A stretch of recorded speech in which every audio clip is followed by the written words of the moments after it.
We're recording. Okay, great. All right. So, guys, Stoobsy, this is episode 5. I literally episode like I had to like count on my fingers. I can't believe we're already 5 episodes in.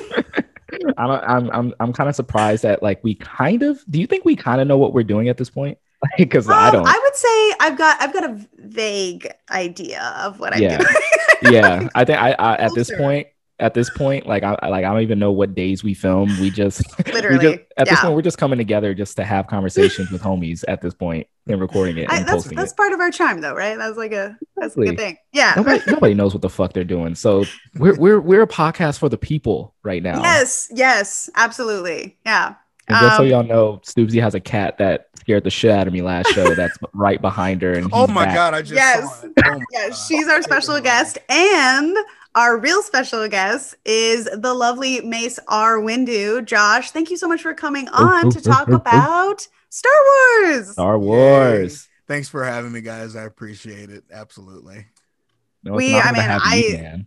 Yeah, I don't want to speak for Straw Hat, but I'm a huge fan, and this was before you blew up for being a very dashing pirate. The TikTok like algorithm. Yeah, the TikTok algorithm took me up and threw me into the stars. Yeah. They just said you can't just be one thing. You deserve to be many things. Right. Honestly, like I fucking envy this guy, right? Like it's probably why I kind of hate him because like he I saw him doing his thing on Star Wars and like I don't know shit about Star Wars like that, like the overall lore.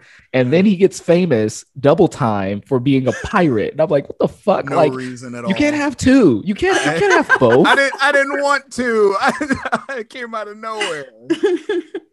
It was literally, I remember the day that it happened. It was thrilling. I was just sitting there, like looking at your account. I was leaning over to my husband repeatedly. I'm sure he was like, I don't even care when you update me about your own TikTok. And like, I was like, no, but literally he's like doubled he's gonna hit 500K. Like I was like, I was telling my wife the same thing. I was like, Mace is being a pirate and people are loving it. And he's going to reach 1 million followers today. It was like watching the stock market. It was so crazy. It was amazing. It was such a journey for all of us. I loved it. I look back on that night fondly. I mean, I was doing I think a TikTok live and people were like, hey Josh, like you're going viral. And I was like, I've gone viral before. I know what that looks like. And they were like, no. And I was like, no, bud.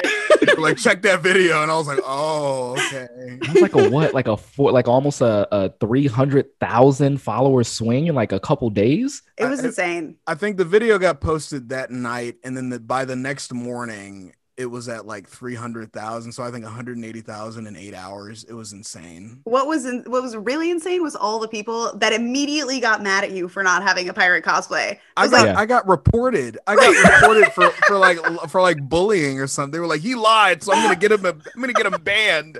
I was like, are you kidding me, man? Like, check the timestamp. This was posted 2 hours ago. Oh my gosh. You know what this means, right? It means that your pirate good looks. They expect you to be a pirate, and the fact that you didn't give them that, you bullied them. I would like to use this podcast to apologize to them. And yeah, that's actually why we asked you on. Nothing to do with Star Wars. This was not at all, bro. I see. It's been a long time coming. You owe it to the. This is a redemption show. What are you gonna do, for Mace? What are you gonna do? I just imagine like people just like, hey, this motherfucker better apologize for his pirate. Why are there 15,000 viewers right now? Oh my gosh. If we get the most viewers we've ever had, it's all because of this fucking apology that's never gonna go. I'm gonna name the episode MaceAhWindu's official apology. I've not been entirely truthful with you all. I'd like to apologize. Got a fake cry. You got to get in there. You gotta go all out. It's standard. Wasn't a pirate? Great big phony. He's a phony. Good old Family Guy. But let's get into it because Star Wars is amazing. It was my kind of like first foray into what I thought I was gonna do on TikTok.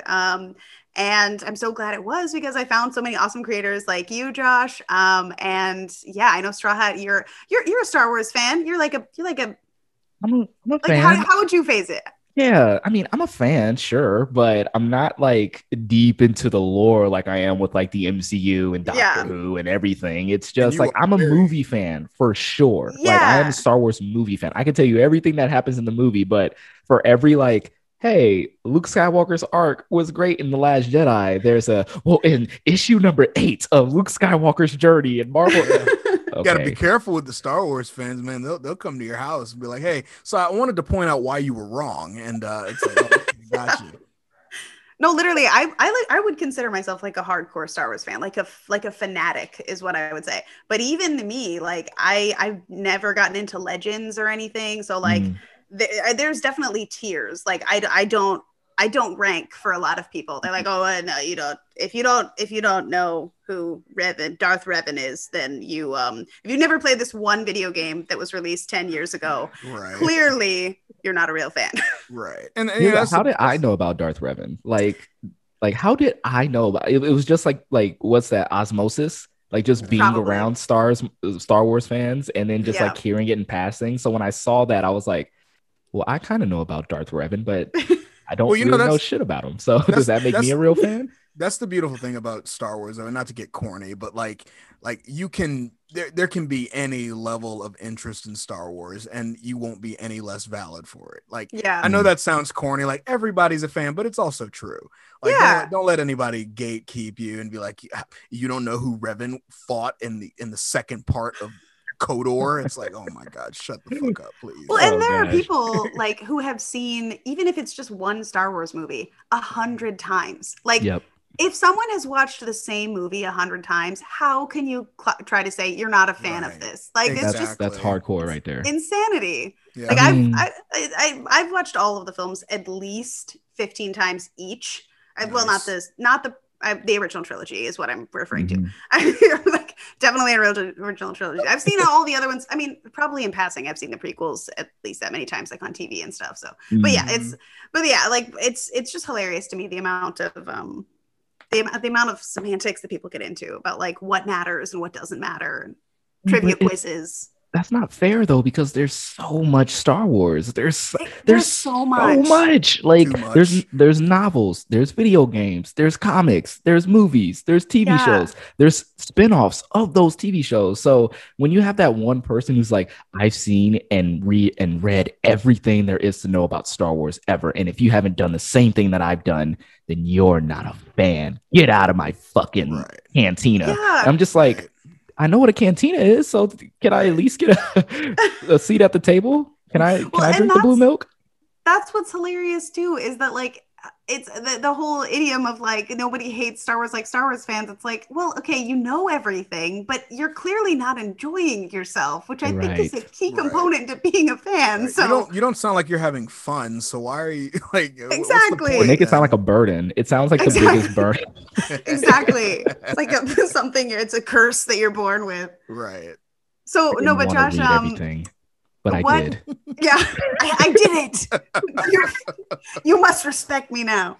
Um, no, but Josh, so what? Speaking of the things that the vastness of the Star Wars universe, what got you into Star Wars? Like, what is your favorite part of the franchise?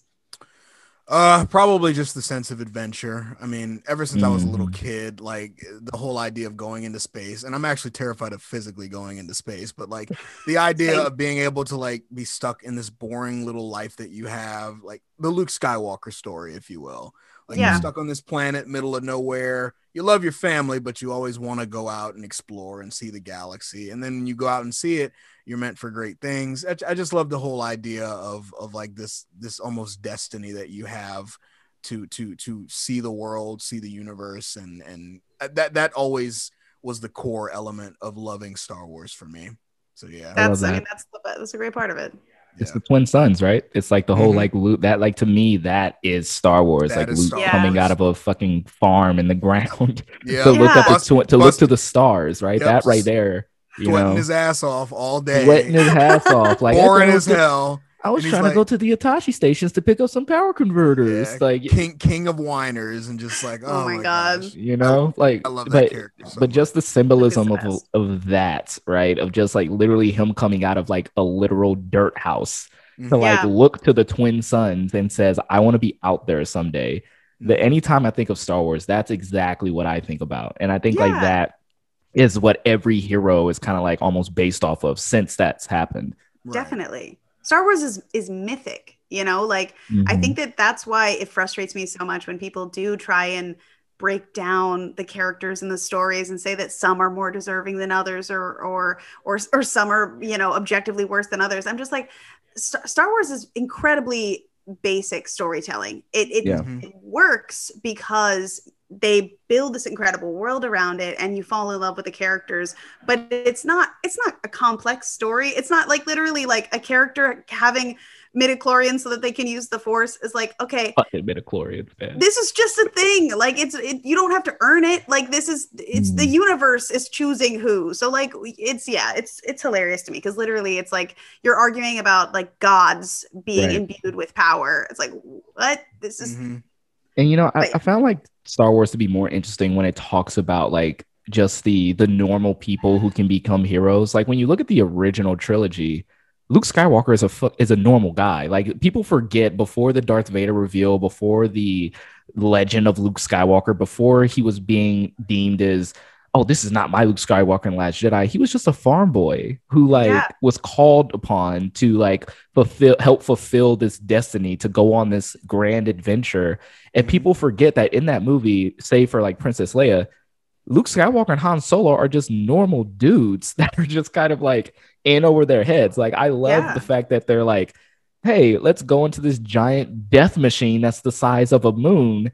Let's dress up as the stormtroopers and pretend it's like they're winging it the entire time. They don't know what they're doing. That's what I love about A New Hope so much, because like the whole time, like they're bickering while successfully breaking into like probably realistically one of the most secure facilities in the entire galaxy. Yelling at each other while they're doing it and doing it successfully. It's absolutely incredible. No, I mean, I was actually just thinking the other day about how it's funny to me when people ask if you resonate more with the Jedi or the Sith, because I've never, like when I was little, I of course wanted to be a Jedi, but I didn't have a lot of female role models in the franchise, and certainly none that were Jedi when I was a kid. And I actually think that even if I had one, like I've always resonated more with the Rebels, because I think that the story of the rebellion is so much more of that. Like the Skywalker legacy is amazing. But I think that like I just love the Rebels so much in the rebellion, because it is, especially like I love Rogue One, and I just love the idea of people believing in something bigger than themselves, and they're not chosen. There are just regular people who are fighting against overwhelming evil and believing in the better side of humanity. I don't know. I've always, when people ask me if I'd rather be a Sith or a Jedi, I'm always like, well, can I just be a rebel? Like, I don't need to be force. I would love to be force sensitive, but I don't need, as long as I could just be a rebel, that's what I want.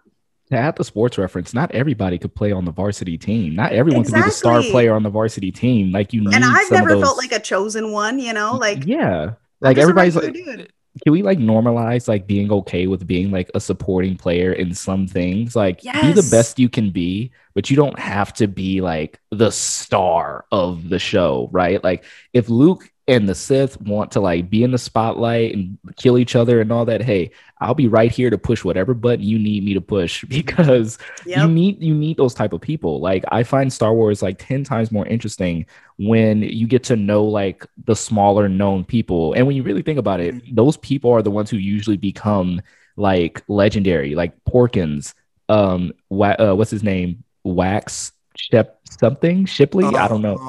Wedge Antilles? Wedge Antilles. Wedge. Snap Wexley. Like it's those characters that kind of like really like live on, because they're just regular people just doing their best. And like the Mandalorian is kind of based on that idea. Exactly. Like that, Mando is just a guy in the galaxy trying to find his place and do what's right. Everybody save for Baby Yoda is like people just doing their best. Like everyone that he interacts with, like, oh yes, I'm a chick who like runs a hardware shop, and I'm gonna play with your baby while you figure out your next move. Like I dig that part of the universe. It fleshes it out so much more, and it's just a nice break from the prophecy, the chosen one type stuff. So I is. don't need that in every story. Sometimes I just want to know the little guy. And I think that's why Rogue One is so special to me, and probably you too as well, because even as supporting players in the grand scheme of the rebellion, they had an important mission that nobody will probably, I mean, that nobody really widespread knew about. Like, they weren't even really supposed to go on this mission to get the plans. Remember, the Rebel High Command was like, nah, we can't do it. And then they pretty much commandeered a shuttle and went anyway. So like, I love that sense of like, damn, who are these guys? And they just make the call sign Rogue One while they're in the air. It's like, it's very like, see, this is a regular guy that's like, look, I'm tired of dealing with a fascist government. Like, I just want to like, let's just go blow up the Death Star. It's like, and like, fuck it, it's gonna blow us up. Let's blow them up before it gets crazy. We blowing up planets? Oh nah, man, we need this. Rogue One's my favorite. Rogue One is amazing. It's my favorite. It's a really good movie. And I think that it humanizes it. I mean, people always get mad at me when I say that Star Wars is for kids, but like, it objectively is. Like George Lucas said it was for kids. It's exactly kids. Like Lucas, Filoni, like, and that's not a bad thing. Like, children's media is beautiful. A lot of times it's more meaningful than media that's explicitly aimed at adults. Harry Potter is also for kids, guys. So remember that. Avatar: The Last Airbender is for kids. I mean, all great examples. That is, in my opinion, damn near, it's not true, but it's damn near objectively the greatest animated show of all time. I know objective. Bro, no. It is. Like, you're not gonna argue with me. It's like, it is. Like, who name something better? Name something better. Go in the comments and name something that I dare you. You can't. I know you can't. Nana boo boo. They're like, listen, that's beside the point. It's like, oh, okay. Just saying, you can't. I mean, it's really true. And like, I think Rogue One was important because, like The Mandalorian, it added a level of maturity to the story, just a little bit of nuance. And I mean, that kind of mythic storytelling, you don't necessarily need that level, because that's the point, is it's you get it through the emotive storytelling. Right. But Rogue One not only humanized, I think, the rebellion and made the threat of the Empire seem really real, but it did have that beautiful reminder and that beautiful message that no matter what small part you play in something bigger, it's important. And like, it was a reminder that to everybody who's just doing their best every day to make the world a little bit better, like, you fucking matter, you know? And that's beautiful. The thing about Rogue One that I love so much is that, like, exactly what we were talking about, like, just focusing on like those little people and like the little things that they did that ended up making a big impact just on the entire saga as a whole. Is like the story itself. The thing I love about it so much is that I always wonder, like, when it came to like the story of Star Wars, I was always thinking to myself, like, where's the war part of it? Because obviously, you know, Star Wars was made for kids, so they can't really go deep Saving Private Ryan level like war. But it's just that this really like showed the soldiers, the foot soldiers, the people who are on the ground kind of going like, hey, we're just these regular guys. We don't have Jedi powers except for Chirrut Inway. We're just out here just shooting guns, winging the hell out of it. Like, some of us are being captured, some of us are being taken prisoner. And it was just like you felt the weight even more when it came to these characters, because they could die at any moment. Like, they could, like, everything that they did mattered. And so like by the end of the film, it really added more weight to the line. Many Bothans died to get us these plans. And before, it was just like kind of like what does that mean? But then like you see that movie and you go like, damn, like there was some that was some sacrifice. That was some like legit like oh my gosh. I'm crying when the droid dies. K2SO. I mean, pour one out, man. Dude, even who was Riz Ahmed's character's name? Like, Bodhi. I can't remember. Bodhi Rook. Bodhi, dude. Yeah. Like, Bodhi. His death in that movie was the first. I think that was the first major one. I think so. Of the Rogue One group. So when it happened, I was like, oh my God, they're gonna do it. They're gonna kill off all these guys. Because like, I saw Jyn Erso's dad die, and I kind of saw that one coming. I kind of had figured that Saw Gerrera was gonna die because all the trailers had him in that one place. So I was like, oh, he's definitely dying here. Yeah. But I think when he contacts the rebel fleet above the planet, and he tells them, and it's like this hype up music, like, yay, they're gonna do it. And then the grenade just comes in. And I was like, wait, what? And it blows up the show. I was like, oh my God, they're all gonna die. They're all gonna die. Even just thinking about it. I've got chills thinking about that scene. Like, oh God. Jeez, man. It's every character in that film was so personally like heartwarming. They were so beautiful. Yeah. And so let's Josh, what are the characters that mean the most to you out of Star Wars? Let's do everybody's favorite characters. Ooh. Oh, sure. Do you want me to list like 3 or just one? Let's do top 3. That sounds good. Oh, top 3. All right. Luke Skywalker, by a far and away margin, because I saw a lot of myself in him. I projected myself onto him. I love him. I love that man so much. His story is fantastic. And as big as my problems are with The Last Jedi, as many problems I have with The Last Jedi, like I think that helped me love him even more. Probably Obi-Wan Kenobi. Ewan McGregor helped a lot with that. And then probably I would say Lando Calrissian. I just love the vibe, and Donald Glover helped solidify that too. Oh yeah, I was gonna say Donald Glover had to have been the one that did it for you. Billy D helped. Billy D. Williams is amazing. Yeah, he's great. Yeah.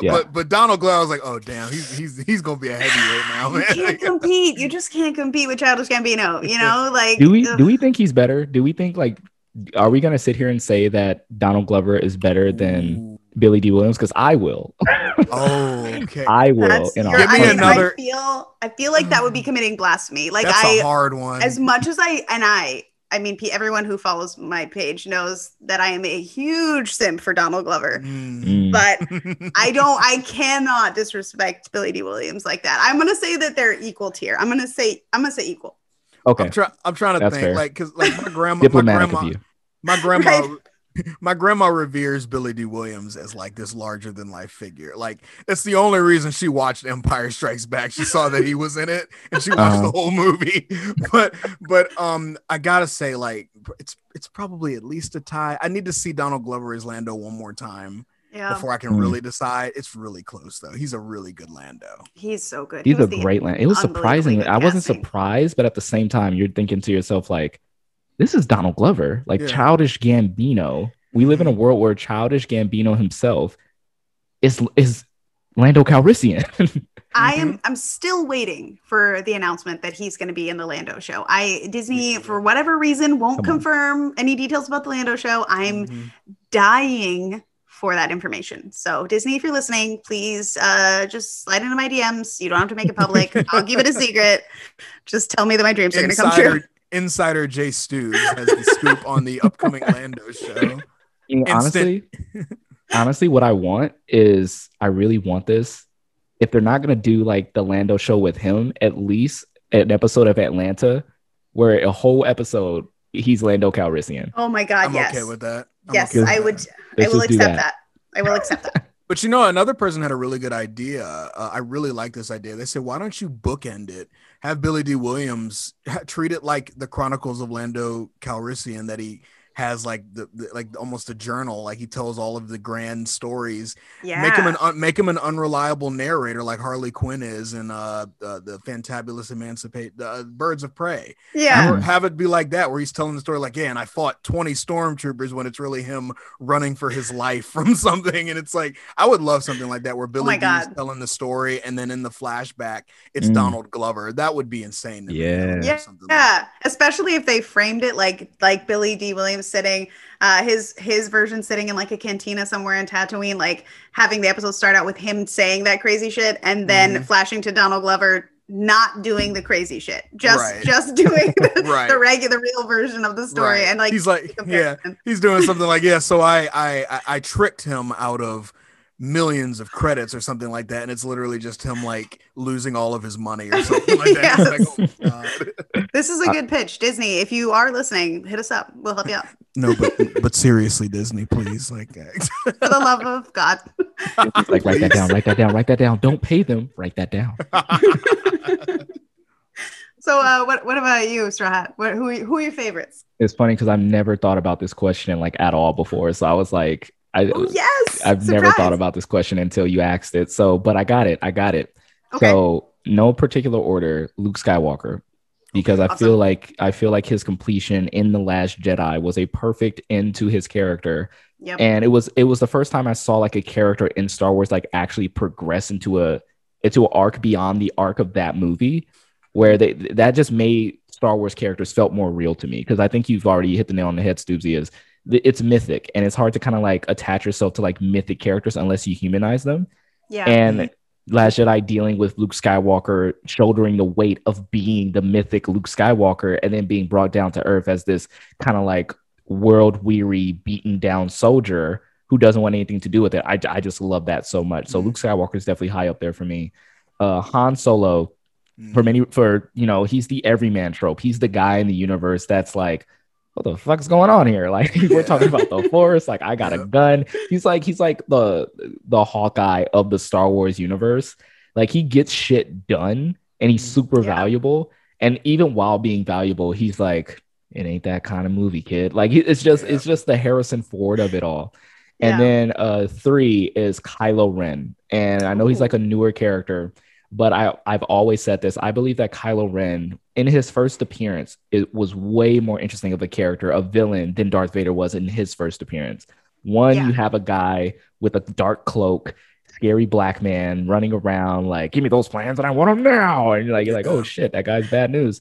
And then you have this other guy who's very clearly has a lot going on there. Like you don't necessarily get a lot of characters trying to be bad and acknowledging they're trying to be bad. He's like, oh, the light side is pulling me. I'm like, yeah, go to it, dude. Like the fact that he doesn't want to, it made me realize like, okay, then what's making him do what he's doing? Like obviously he wants to be there, but there's obviously something that's like keeping him there. Like it was just a very interesting line of questioning with that character. And I feel like obviously Rise of Skywalker kind of fucked him in the ass on that one, but where they were going up until the kiss, I was really, really happy about Kylo Ren as a character. I've shifted a bit on Reylo. I really didn't like it at first because the sequel trilogy, I didn't know how to interpret Rey and Kylo's relationship for a lot of it. I was like reading like possible sibling vibes for a while. So I was like, what? Which I mean is kind of on brand for Star Wars. Oh, no, it's for the kiss. Yeah. But sure George Lucas still isn't running this thing? He must have been involved. but yeah, so on my recent rewatch, and I haven't I need to go back and rewatch Rise of Skywalker because that's the one that I haven't rewatched in a while. But I read Kylo as being interested in Rey. I don't believe it I don't read it as like a mutual attraction. But that's how I kind of like got to a point where I was like, yeah, I could see like it being like a farewell kiss because she knows that he's in love with her and like they have this connection, but it's not like that's kind of how I read it. And I like made my peace with it, but I understand why a lot of people don't like it because I think it was really confusing, like vibe wise. Right. Yeah. Because you spend the entire trilogy going, is he funny? Stoobsy, what are your favorite characters? Yeah, no.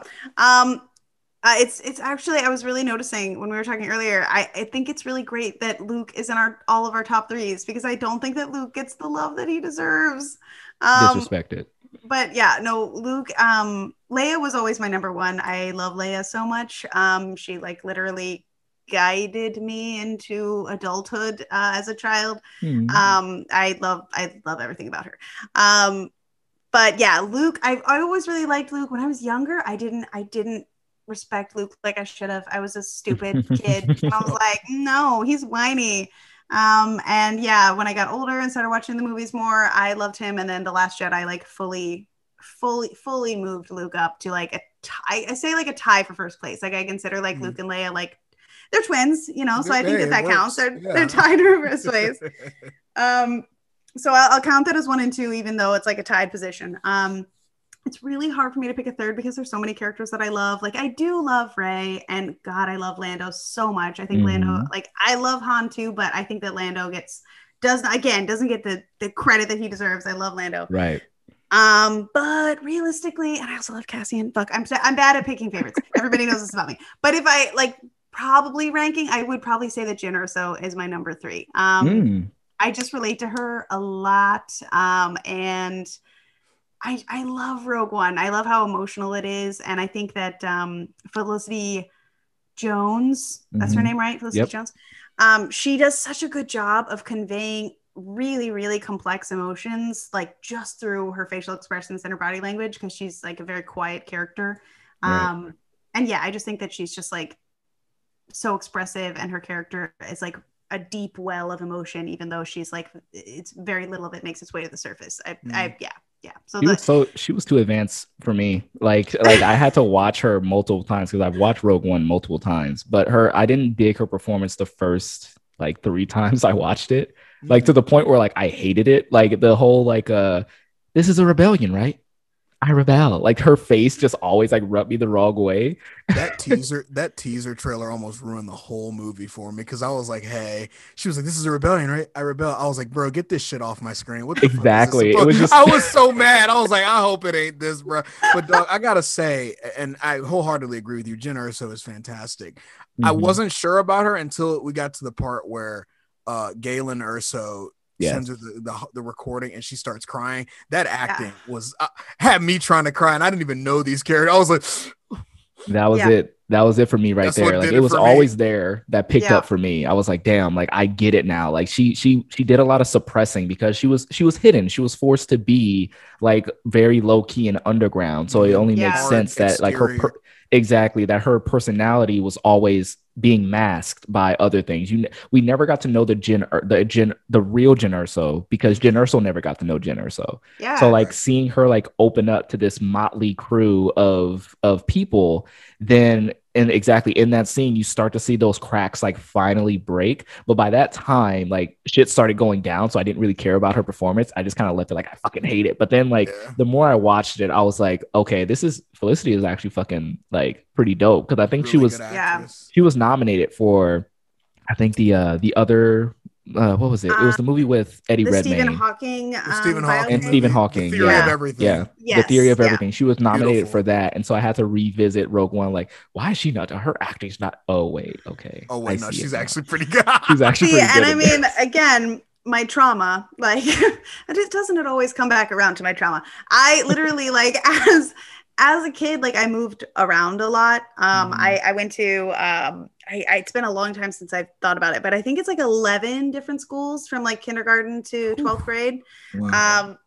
So like it was a lot. I moved around a lot, and I like always had to be kind of adapting, and I always felt like out of place, and I always felt like I couldn't really express, myself. And I don't know, like something about Jin, like the way that she is hurting so much, but it's more important for her to put on like a brave face because like the shame of other people knowing that she's hurting, but also like she doesn't feel like she has anyone that she could open up to about it. Like she feels so alone in the world, and like to her the most important thing is like appearing tough so that people don't hurt her more, that she can never address like her pain until she gets, and like the final scene on the beach with her and Cassian where like she's actually done something, and like she has the closure from her father, and even the closure with Saul, because Saul was a really like there's more material, like there's the book Rebel Rising, which goes into like her catalyst childhood,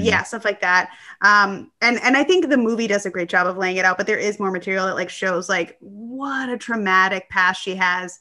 But like getting so much of the closure that she needs and being a part of something bigger when her whole life was so aimless, and then being on that beach with Cassie and like her found family, and like crying tearfully, but like happy. Like she's obviously like they're about to die and it's tragic, but she's also like filled with joy because she experienced something that she never thought that she could. I relate to her so much. And I think that the performance is beautiful. And I love the character. I love the film.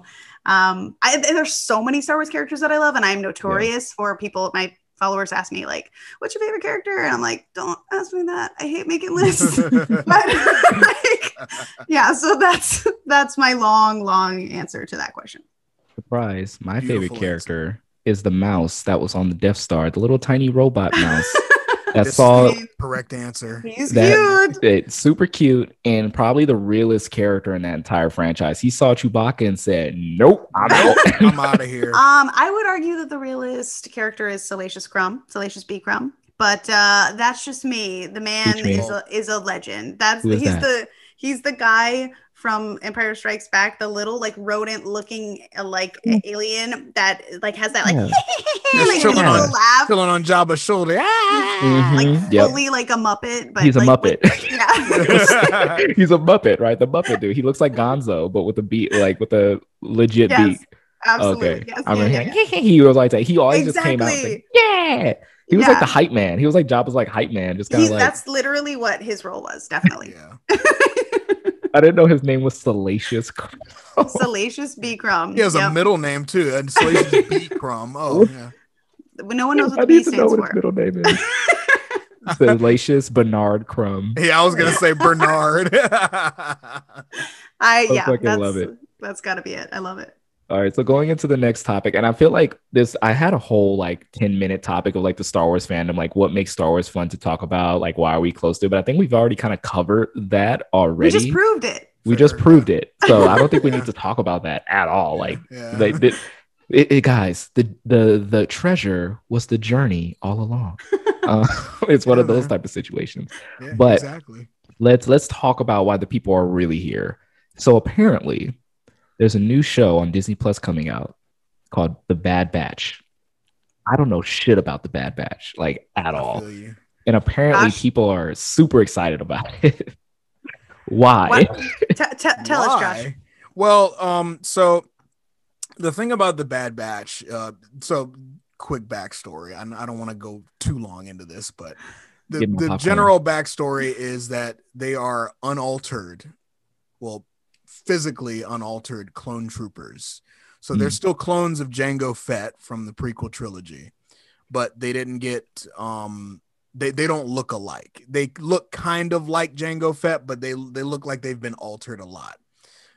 So and the original clones also have they have accelerated aging, right? Which the Bad Batch, do they have that as well? I do not know. I don't think that's ever been confirmed just yet. We don't know enough about them yet. I guess it's just Boba that we know doesn't have the accelerated aging. Right. He's unaltered completely. Yeah. We don't know if the Bad Batch is. But the thing about a Bad Batch of clones. Right. Essentially. Okay. Right. And the irony is that they're actually like the super hyper special forces. They're pretty much Navy SEALs essentially. They're the Inglourious Bastards. They're essentially Inglourious Bastards in a lot of ways.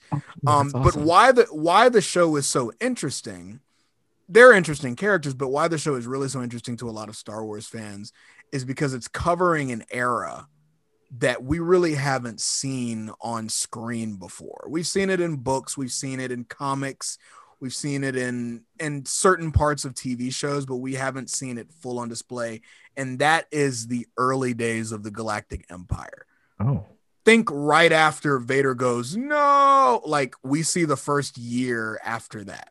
We see when the Death Star is being built. We see when the Imperial Star Destroyers are still kind of the Republic Star Destroyers. Mm-hmm. They just get the painting removed, like the red removed from them to make them look gray. It's that kind of era that's so interesting because we want to see what happens to remaining Jedi that survived the initial Order 66. We want to see how the clone troopers, they don't have like these cool markings anymore. They're starting to look like regular stormtroopers. Right. So we get to see a lot of the transition, and that's what a lot of people are excited about. Oh, that wow. is very cool. Mm-hmm. And cool. Straw Hat, if you haven't seen any of the Clone Wars, I only watched it in full recently. But there is an arc in the Clone Wars that's like a Bad Batch arc. What is it, 2 or 3 episodes? 4, I believe. 4. Okay. It's not difficult to get to. And the Clone Wars is mostly like anthology, kind of like jumping around style. So you don't even necessarily need to like have watched the rest of the show, like to prepare for the Bad Batch to get an idea of who these characters are just by watching like that small series arc. Okay. Well, that's really cool. And like that must have been one hell of a 4-episode arc if people are like, there's a whole spinoff happening. Oh my God, of this characters. So can you like tell me a little bit more about like you guys like tell me a little bit more about like the characters of the Bad Batch? Like, do they have like their own individual names? Like, what are their like power sets, their skills? Like, what kind of missions do they go on? What is that all that about? So think A team. Think stereotypical. Hunter is the leader of the group. There's 4 of them. Hunter is the leader of the group. Mm-hmm. He's essentially a Rambo-esque character. He even looks like Rambo. If you look at him, if you pull up a picture of him, he looks. Is he like the one Rambo. with the bandana? He has the bandana. Okay. He uses a combat knife. He's one of those guys. Yeah, pretty cool character, but it's kind of stereotypical. Little on the nose. There's Tech. There's Tech, who's like the brains. He's the guy that's like, oh, I know every computer hacking system there is. There's Wrecker, who's the big dumb brute. And then there's Crosshair, who is, you guessed it, the sniper, the quiet sniper. The swordsman? Right, yeah, the quiet keeps to himself. And the interesting thing about it is, and when they first came out, I was like, this is a little too stereotypical. Like, I get it. Like, we have like we got to call in Clone Force 99, the Bad Batch. It's like, oh, who are these guys? Oh, the big guy, the little guy, the quiet guy. It's like, okay. But then when we heard the show, we were like, we're getting more of pretty much the arc. And then we see them and we see what the show's about. And I don't want to spoil anything, but like, it's a really interesting synopsis. And hopefully they get developed a lot more. Because they're kind of bland right now. I'm not going to lie. Well, and people love the clones, like just in general, the clones. I was definitely like a cinematic Star Wars fan for a really long time, up until recently. Like I got into like the books and I've like the other, like the animated shows and stuff. But I never really like got the love for the clones until I watched the Clone Wars, because they are like, it's such an interesting dynamic in the show. And I think the Bad Batch is set up to be really interesting because people got to know like the infantry clones and the clones that were all trained and like programmed essentially to follow orders. But the Bad Batch are similar because they're the same person, but completely different. Do we lose you, Mace? We lost his picture. You didn't lose me, guys. My dog is snoring really loudly. Got it. Oh, we didn't hear. I apologize. Yeah, I can't hear it through my head. He was like, I was like, oh my God, Max, come on, man. I'm hearing my daughter in the background too, and I'm just like, just making sure. Are you good? No, this all sounds really interesting. So like I don't know. Like I haven't seen a trailer. Is there like a trailer out already? There's 2, I believe. There's one, I think that's a teaser. And then there's a second one that came out that's a little more in depth, but still doesn't really reveal a lot. There's at least 14 episodes this season, so. But that's so exciting because I love it when trailers are kind of vague like that. I think it's really great when they leave a lot up to surprise. And the cool part about it is like all of the trailers that did get released, they keep showing the same thing, and that tells me, I'm like, oh, there's a lot this season that we have not even begun to see yet. And that I love trailers like that. I love trailers like that. Well, y'all get me. You guys are like, I know I'm just sitting here just kind of like, yeah. I'm kind of like getting pumped for it. Like, it's like, I'm just kind of imagining like almost like a like Mandalorian, but like a team of Mandalorians. Like that just sounds cool to me. Yeah, kind of. And have you seen season 7 of the Clone Wars? I haven't seen season 1, episode 1 of the Clone Wars. Well, if you ever watch, I got to make you a list of like the episodes you need to watch, because I don't think that you need to watch all of the Clone Wars. I know that a lot of people love it, and I think that like people who grew up with it, but for me personally, I think it is a lot to watch, and because it jumps around a lot. But I'll get you a list because there are some really good arcs that you should check out. But I don't think you need to necessarily prioritize watching all 7 seasons. And you do that. I'll give you your Doctor Who list and we'll call it even. Okay, yeah, perfect. Disney broke out the bank when it came to animation budget too, so it'll look gorgeous. Season 7 of the Clone Wars, if you compare that to season 1 of the Clone Wars, night and day. 2008 season 7 animation, was beautiful. Yeah. 2020 animation, it's night and day. Yeah. Well, I watched the TV movie for the Clone Wars, and that put me to sleep like an Ambien mixed with with melatonin. It was a rough watch. It's a rough ride, yeah. The funny thing about it is it's actually 3 episodes put together, I believe. Of course I think it's actually a bunch of Clone Wars episodes that were thrown into a movie. I'm pretty sure. Yeah. Of course it does seem like that. And I mean, I'm really not the biggest fan of early Clone Wars, and not because the characters aren't good, but just because it jumps around so much, and the stories that they tell are not interconnected very much. So like it's hard for me to just stay invested, because like 1 second they're doing one thing and then it's, I definitely like a more like chronological, like linear story. That's, and that's why the later seasons of Clone Wars I thought were so much better, because they definitely got into like bigger and longer stories. That's what I've heard. And like I've been wanting to get into Rebels, because I've fallen in love with just seeing like clips of Rebels. It looks so good. Like, the return of I've probably watched the return of Ahsoka and the battle between her and Darth Vader like 100 times. And I know that, they have like a deep bond that started in the Clone Wars.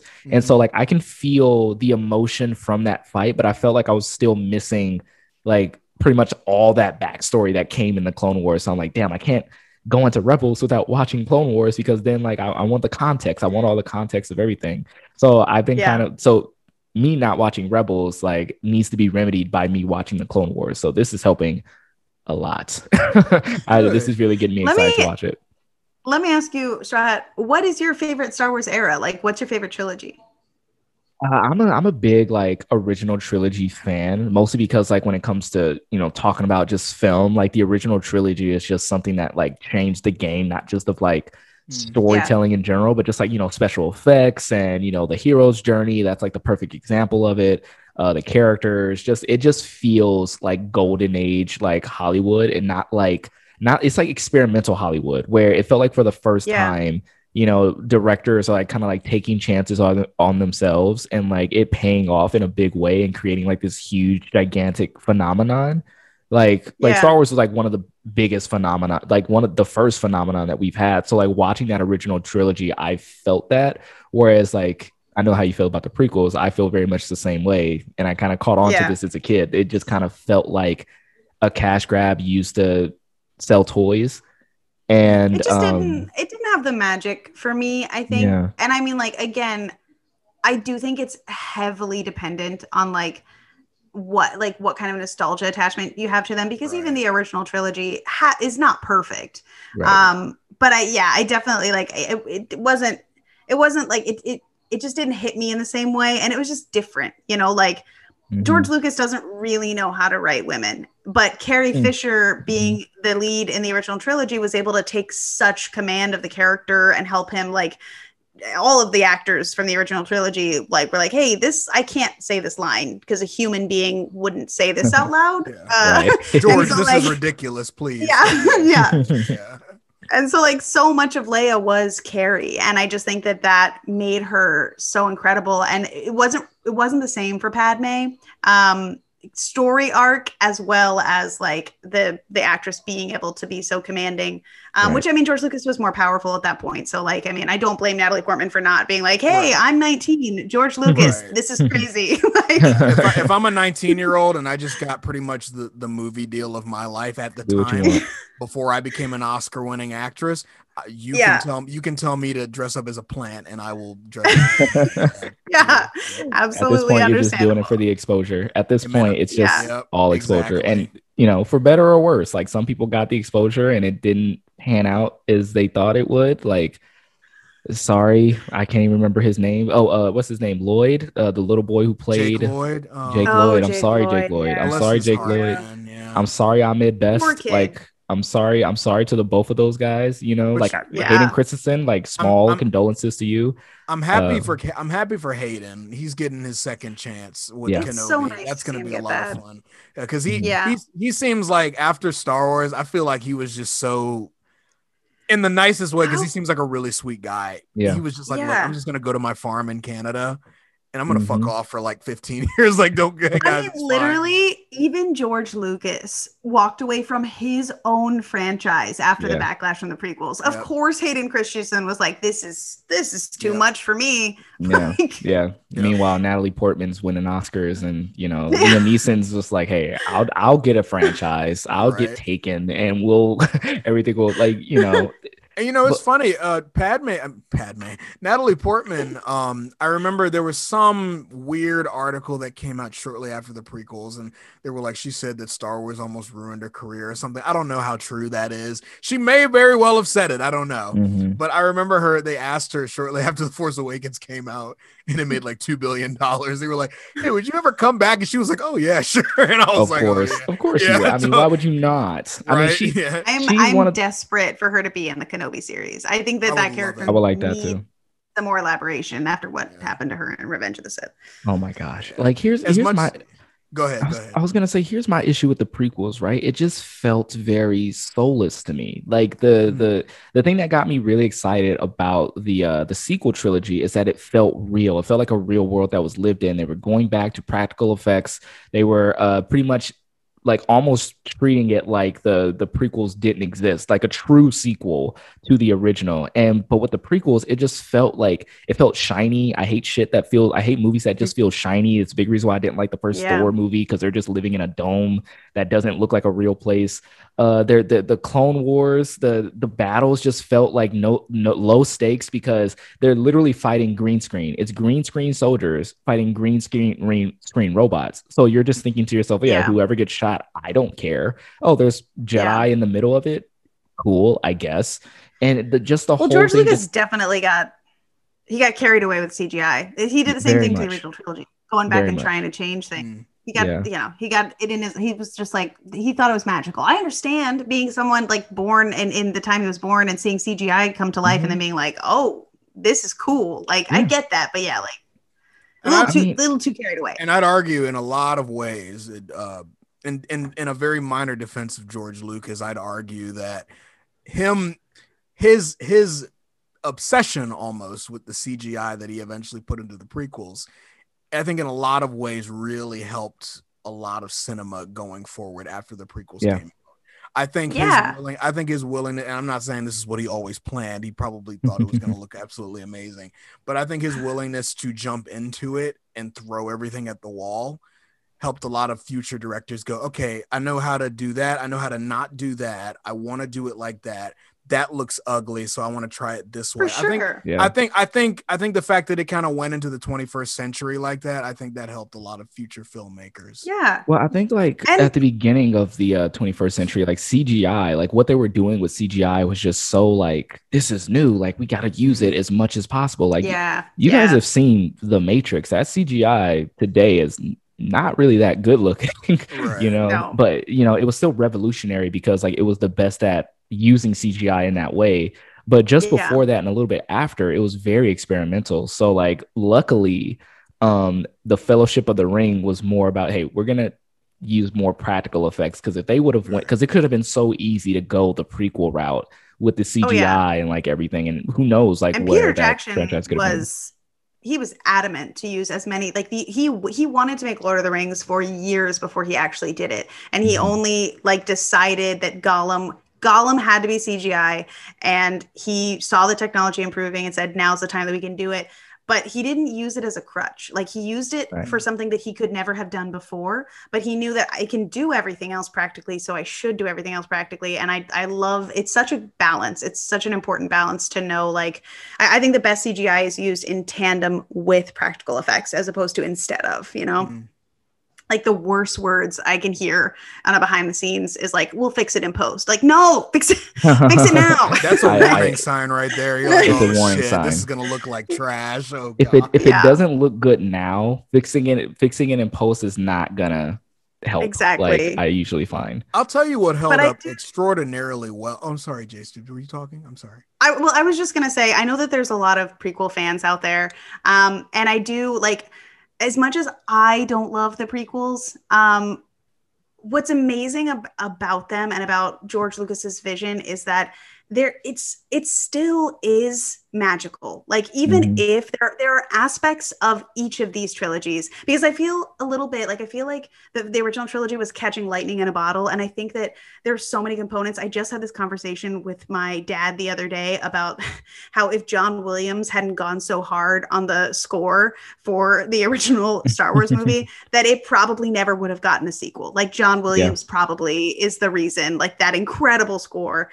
And then also the original trilogy is just that trio. The original trio had so much chemistry, like their connection. And truthfully, I don't mind the sequels. I like the sequels better than the prequels, and I enjoy them pretty. Like I like The Force Awakens, and I really love The Last Jedi, and I'm like meh on Rise of Skywalker. But that's neither here nor there. I think that both the prequels and the sequels still captured like a little bit of that magic. And truthfully, whatever resonates with people, that's just amazing. And I think that that's one of the interesting things about Star Wars is that it's got so many different types of people that it appeals to, and so many different ways that it can connect with people. And so even for people who love, I don't want anyone to think, oh, the prequels are terrible, I hate the prequels.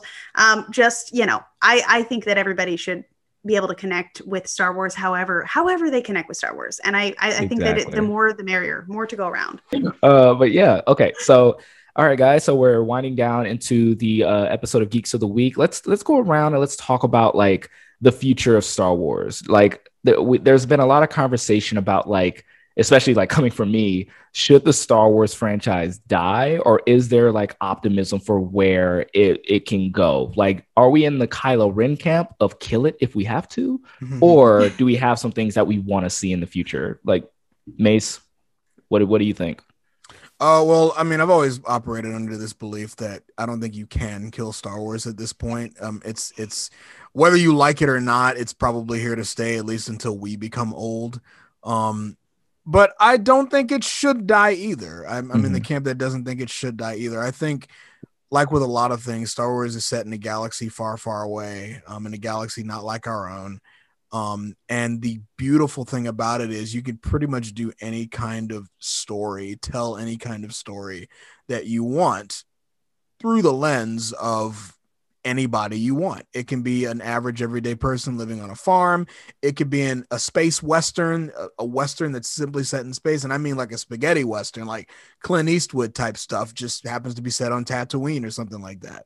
I know a lot of people like saying, oh, Mandalorian is I know it takes elements from Westerns, but I mean like a straight up poncho wearing, cowboy hat wearing, that kind of thing. Right. You could do a romance, like an actual romantic comedy, a dramedy. You could do stuff like that. What's up? No, I really want that. Seriously. Like, but that's the beautiful thing about it. You could do like an all-out war movie. You could do like they won't do this, but you could do like a Saving Private Ryan type of thing if you really wanted to. It just set it in the Star Wars universe and call it Star Wars, a Star Wars story if you want. And so I think it'll always have a place there because you don't have to talk about the Skywalker trilogy for the Skywalker saga for the end of time. You don't have to talk about it from a mystical point of view for the rest of time. You can just talk about it however you want to talk about it. And I think that's the beautiful part about it. Someone asked me what Star Wars project I would want to see made one time. And I had the realization that my ideal Star Wars project would be literally just the show Fleabag, like almost verbatim, season 2. Except instead of a priest, a Jedi, and a character like Phoebe Waller-Bridge that falls in love with him, and they like have the whole arc, and like literally they could even keep the casting exactly the same and just recast. Just do it all literally exactly the same, just in the Star Wars universe, and I would watch the absolute fuck out of it because that's my dream project. So yeah, like you could do any genre and it would work, I think. Amazon, if you're listening, like Fleabag needs that Star Wars episode. Like they need, if Family Guy can do it and Robot Chicken can do it, Fleabag is the next big comedy to do a whole 3-episode arc of Star Wars with the same characters and everything. Imagine like the thirst that there was over what is the actor's name? Andrew something, the guy that played the hot priest. There was so much thirst over him. Imagine if he was a Jedi. Like just imagine. Like, oh my God. I love Ewan McGregor, but I think we need like more hot Jedis. Like, I'm not even joking. Like, I need like, and I'm talking like a Jedi with like their chest out, just like pecs just rippling with the lightsaber. So every time he flashes his lightsaber over Kit his Fisto. Yes. Oh, is that Kit Fisto? Or you want Quinlan Voss too. You should look him up. Quinlan Voss, that's what I'm thinking. Another big one. Kit Fisto is the I'm looking him up right now. Tentacle. Taruga. Nautilin. I mean, he's hot too. I've seen some really uncomfortably attractive drawings of him. Yeah. Let me see. Hold up. Quinlan. Oh my God. Oh, Andrew shit. Scott. Yeah. Oh my Andrew Scott is the actor that it's funny too because Quinlan Voss is like in his mid 40s. Like canonically, he's like a middle-aged man. So yo, he is beautiful. He's gorgeous, isn't he? Yeah. Oh my gosh, is that Jason Momoa? I mean, actually, if he wanted to. I mean, please. Yeah. Somebody got some art of Jason Momoa holding a lightsaber as Quinlan Voss, and now I am obsessed with this character. Yeah. I mean, yeah, I could see that. Like he looks like Scar in this photo. He looks like he's about to sing "Be Prepared." Damn, what's happening to me? But no, there have been. I mean, I agree. There should be more hot Jedi, but yeah, there's a few. Yeah, of course there are. I didn't know. Especially in live action too. I think that I think Josh, you're totally right. Like, I think the potential here. I think that there's like it's a brand new world, but like Star Wars could be treated as like a setting as opposed to like a genre, like literally like think of it like setting a movie in like a specific period, like a period piece, like oh, this is a turn of the century, a movie that takes place in the turn of the century. It's a movie that just takes place in the Star Wars universe. You could tell literally any story, and they have in like the books and the comics and stuff. And I think there's unlimited potential. Also, I just think it's magic. I think the world could use a little bit of extra magic like that. And this big alternate reality that everybody can just fantasize about and feel like they're a part of. It's just something that connects us. And I just think that we need more of that in the world. And that's why like the whole like, is Star Wars over? Did Disney ruin Star Wars stuff kind of bums me out, because I just feel like, why wouldn't you want to be a part of like this big cool thing that we're all just like secretly part of it, like in our own little way. And it's just so cool. I'm like getting really sappy. I'm digging this. I'm really digging this. It makes my day. It makes my day when I see, I mean, I'll add on to the sappiness just to make you not be alone. Please. But like, I mean, I look at like girls, like little girls that dress up as Rey. And I remember how I felt as a kid. Now, I didn't have anybody to really dress up as, but like I remember that feeling of, "Mommy, I'm Rey," or "Mommy, I'm Han Solo." Right. Like, and like your parents are like, "Yeah, of course you are." But like to you, that was a really big thing for you. And so to tell somebody that they aren't a true fan, or that they don't understand Star Wars, is, I think, just blatantly unfair to them, because Star Wars is however you want to see it, Like, look, I'm gonna add to the sappiness as well, because I just love hearing you guys talk about Star Wars. Like that is what gets me invested in the universe. Like, just fans like you guys who like really take this to heart.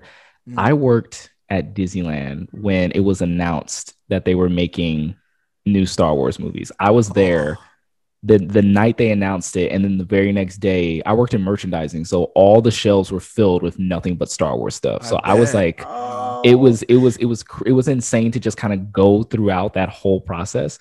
And I remember little girls would show up in the Rey outfit, like when I tell you, like armies of little Reys with the ponytails, and Rey was their favorite character, and all they wanted to do was come to Disneyland and meet Rey in Tomorrowland, because this is before Galaxy's Edge even thought of. It was the most heartwarming shit that I've ever seen.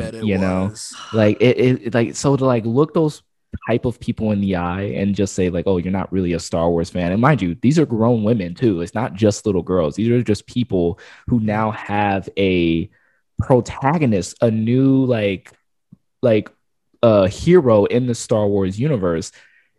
It's how could you poo-poo on that? Like, how could you poo-poo on that? Seriously, it frustrates me so much. Yeah, and I'll let you know how I felt when I first, because again, me not being a Star Wars fan, just me being like a movie fan. Like, I'm a fan of like traveling to different worlds that tell different stories about fantastic characters, heroes, all of that shit.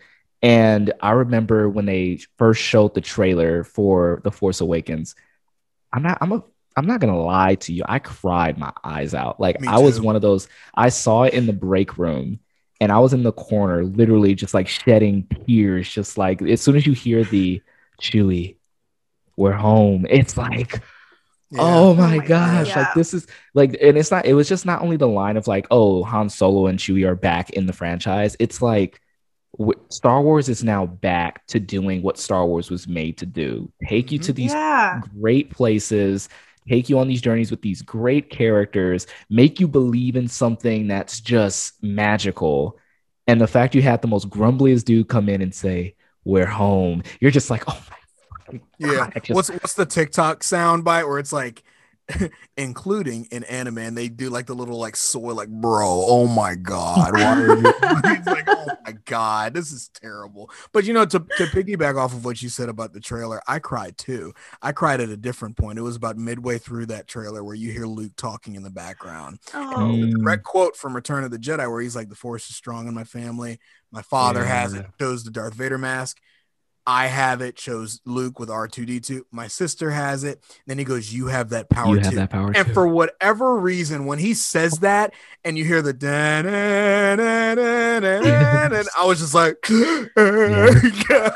my mom was like, "Why are you crying?" I was like, "Ma, you don't understand." You don't understand. Coming back, and for me, honestly, like that's what the sequels were so incredible. Like it wasn't even like the films themselves. Like literally, I grew up on the original trilogy. I grew up watching those movies like from the age that I could comprehend what was going on screen. Very, very young. And I love the original trilogy so much. But the truth is, it's there.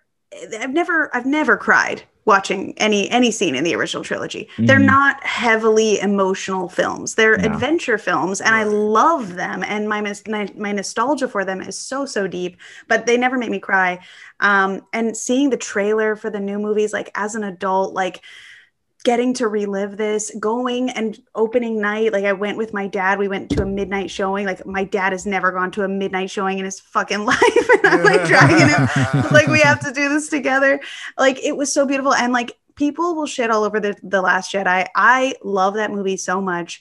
I have never cried in my life at a Star Wars movie as much as I did in the theater watching The Last Jedi. That the opening space battle scene is so intense and dramatic. Like Luke's final scene, I mean, there's that just one hit me like a train. I mean, it's I just think that's one of the most visually beautiful and emotional Star Wars movies. I mean, I also like Rogue One. Also, I'm talking about the Skywalker. Just a second. Yeah, Rogue One had me bawling like a freaking child. But yeah. So I mean, like, yeah, I just think that like, no matter what part of Star Wars you love, like this is why I always say that it's like hinged on nostalgia, because it is for kids. And I think it's good that it's for kids, because then it just becomes a little part of your soul, you know, and it doesn't have to be the best movie that's ever existed, which is why it drives me crazy when people say, oh, the sequels are objectively bad, which is just the stupidest thing to say. That's objectively an opinion. Like, But even if they were, which I mean, that's not, again, that's not a valid statement. Exactly. Even if they were, the amount of people that are going to have that be a little part of their soul that they carry with them for the rest of their lives, who saw it as a kid, who looked up to Rey.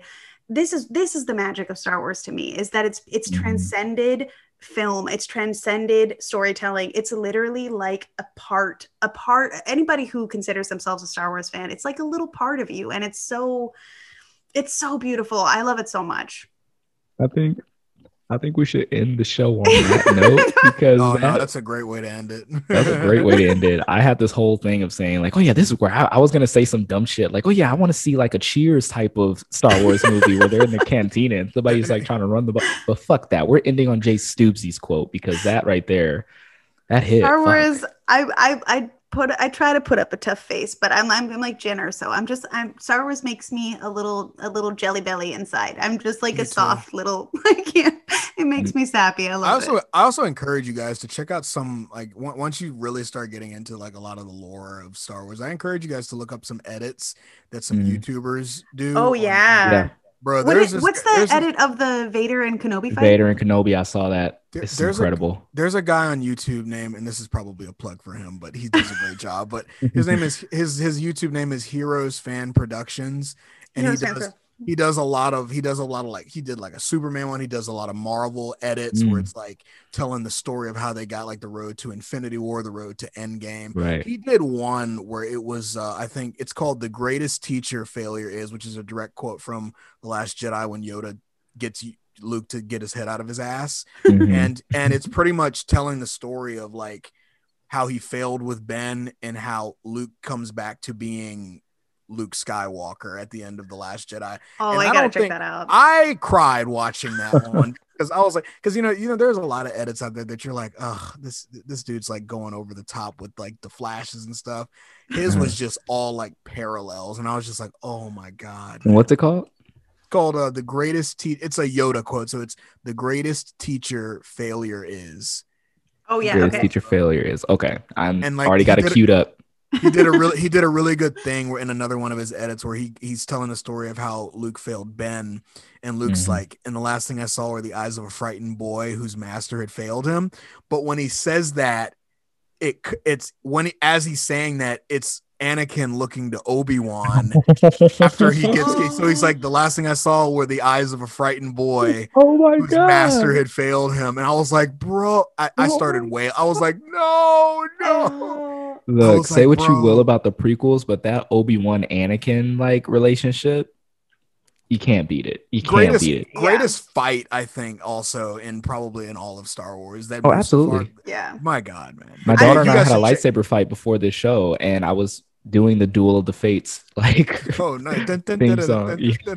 I'm very partial to the Duel of the Fates. That's probably one of my favorite fights in Star Wars. I didn't love Qui-Gon from the movies. This is like a tiny segue, but that's just because we didn't get enough time with him. I love Liam Neeson, but when I read Master and Apprentice, I fell in love with Qui-Gon, and it makes that scene it hits so much harder. Like the way that it's shot too is so great. Like with Obi-Wan having to watch as it plays out. Oh gosh, I was gonna say I'm right there with you, Stoopsy. Like it's between those two fights that like I'm gonna still go with the fight on Mustafar, but that fight was the very first Star Wars like movie that I've seen, and that lightsaber fight just totally put me into the world. And mind you, I fell asleep for most of the movie. The only thing I remember was pod racing in that fight.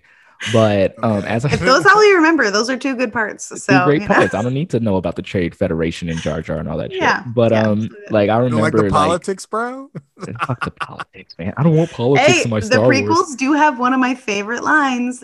So this is how Liberty dies with thunderous applause. Bro. Yes.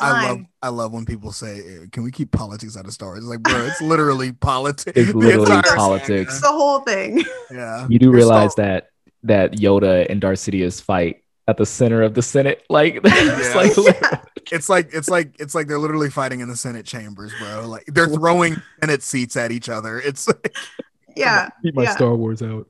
Right. All right, but that right there was an awesome Star Wars inspired show. It's always great to like step out of the Marvel DC like fight and like talk about other things. Let's see what else the world has in store for us. But we are chilling with our main guest, MaceAhWindu, aka John. And hey, man, changing that name, man. I'm swear to God. Hey, Josh, tell them where they can find you, bro. Well, you guys can find me on Twitter at MaceAhWindu, AH, not R. But you can mainly find me on TikTok. That's where I've apparently gained my following. You can find me there at MaceAhWindu. You can also find me on YouTube at MaceAhWindu. I need to figure out a name and just stick with it. But you guys can find me at pretty much every major social media site. And I'll be talking about something, so you guys can find me virtually anywhere. Awesome. He's a Renaissance man. He can't be confined to one genre. I'm the Swiss Army knife, bro. You gotta get yourself like a third thing to get famous off of, and then people can literally call you a triple threat. Like seriously. Well, you can sing. Your singing is amazing. You can sing. I can't I? I'm just playing with you. I forgot about that. I mean, you've got so many talents. It's too many. You got to share. I'm okay. I really try to hate this guy, but I just can't. I know. I really try. But man, making the rest of us look lazy. It's impossible. Yeah. You hate the fact that you can't hate me strong. It's okay. So cool. And I believe it's Stoobsy. We got some fun stuff on the horizon. Why don't you let me know what we got going on? Yes, so we're gonna be our like official Geeks of the Week website is gonna be up soon. Hopefully by the time this is out, and on that website you will find the link to our new Patreon that we're going to be releasing, which is going to have a lot of really cool benefits. One of which is going to be a Discord server access for all tiers. We're going to build a little Discord community. Hey. It's going to be awesome. It's going to be so cool. So come check us out. Please. We love it. And follow us on Twitter, because that's where you'll get updates like this. Follow us on Twitter. Please. We like to tweet if you tweet us too. But yeah, tweeted us. And at this point, you already know where you can find Stoobsy and I. We're around. we're around. Yeah, we're all over. We get around. But once again, guys, thank you so much for tuning in to Geeks of the Week. We see you next week on Thursday with a new episode. Yes. Stay tuned. Enjoy your weekend. All right. Bye.